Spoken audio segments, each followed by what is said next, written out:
ভাবতে হবে। তামিলনাড়ুতে 5% মুসলমান গো, কত? ওরা কিন্তু ভোট ব্যাংক হয়ে নাই। ওই জন্য তামিলনাড়ু সরকার, ওরা ভোটার হয়ে আছে, ভোট ব্যাংক হিসাবে নয়। ওরা মানুষ হয়ে আছে, শুধু ভোটার হিসাবে নয়। সেই জন্য ওরা, ওদের সরকার ওই 5%-এর জন্য অত লড়াই শুধু করছে না, সংবিধানকে বাঁচানোর লড়াই করছে।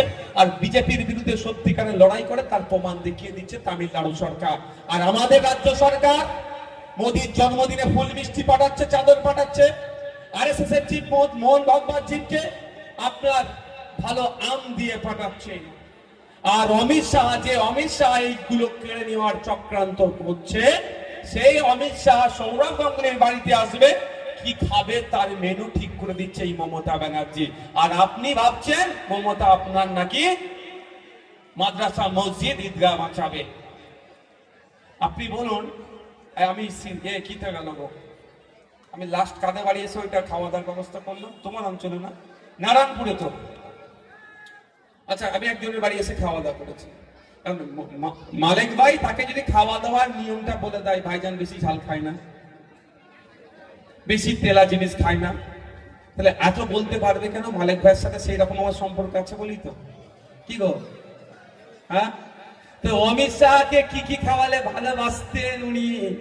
অমিত শাহ কি কি খেতে ভালোবাসেন?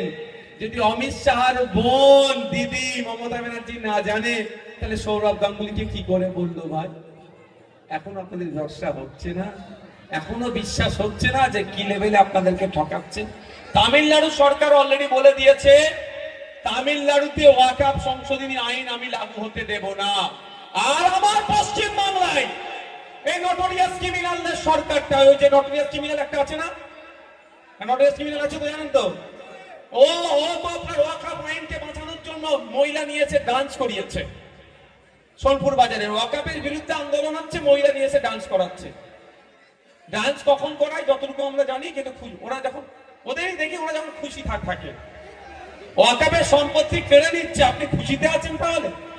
তার প্রমাণ আজকে দেখা গেল।